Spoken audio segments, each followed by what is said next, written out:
دلته د روب ښار په دې میدان کې راغونډ شوو د شاوخوا د ډېرو درنو ټبرونو درنو سپین ږیرو د مختلفو پارټیو غړو محترم جناب میاں محمد نواز شریف صاحب اکابرین پارلیمنٹ وزراء صاحبان میاں صاحب مشکل ہے بہرحال ابھی موقع ملا ہے مولانا فضل الرحمان صاحب کے بعد جنہوں نے بہت وسیع و عریض اور فصیح و بلیغ بات کی لیکن میرے لیے بھی انہوں نے تھوڑا سا راستہ چھوڑ دیا ہے میاں صاحب شاہراہوں کی کیا اہمیت ہوتی ہے شاہراہیں کتنی ضروری ہوتی ہیں اس سے تقریباً ہر انسان واقف ہے میں تھوڑا سا ٹاپک سے ہٹ کے بات کروں گا میاں صاحب آپ اس ملک کے منتخب وزیر اعظم ہیں آپ کے ارادے نیک ہیں ہم پہ جو بھی الزامات ہیں ان کو ہم قبول کرتے ہوئے صرف تجویز کریں گے پاکستان انتہائی خوبصورت ملک بن سکتا ہے دنیا جہان کے وسائل سے پر ملک دنیا جہان کی نعمتوں سے پر ملک آخر وجہ کیا ہے کہ ہمارے عوام قسم پرسی کی زندگی گزار رہے ہیں 2 وقت کی نان نفقہ کے لیے دیار غیر میں 70-80 لاکھ 90 لاکھ 100 لاکھ انسان گئے ہیں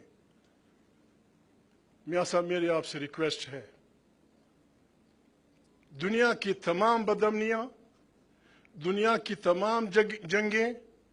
دنیا کی تمام دہشت گردی نفرتیں بے انصافی سے جنم لیتی ہیں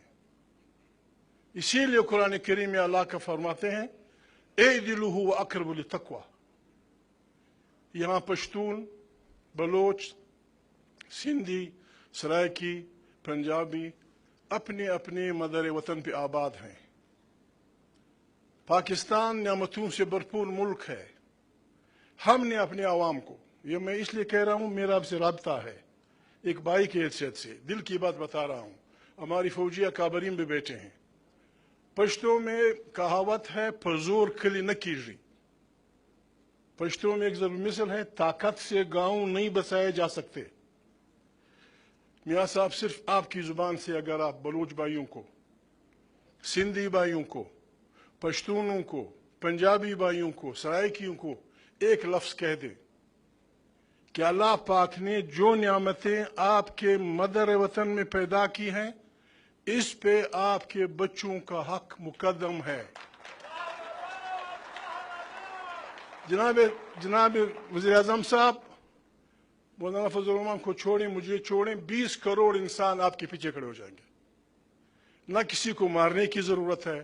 نہ کسی پہ برباری کرنے کی ضرورت ہے نہ کسی کو جیل میں ڈالنے کی ضرورت ہے ہم وعدہ کریں اپنے اللہ سے ایک اور اس میں قرآن کریم میں اللہ پاک اس میں فرماتے ہیں اعدلوا هو اقرب للتقوی کے علاوہ وہ فرماتے ہیں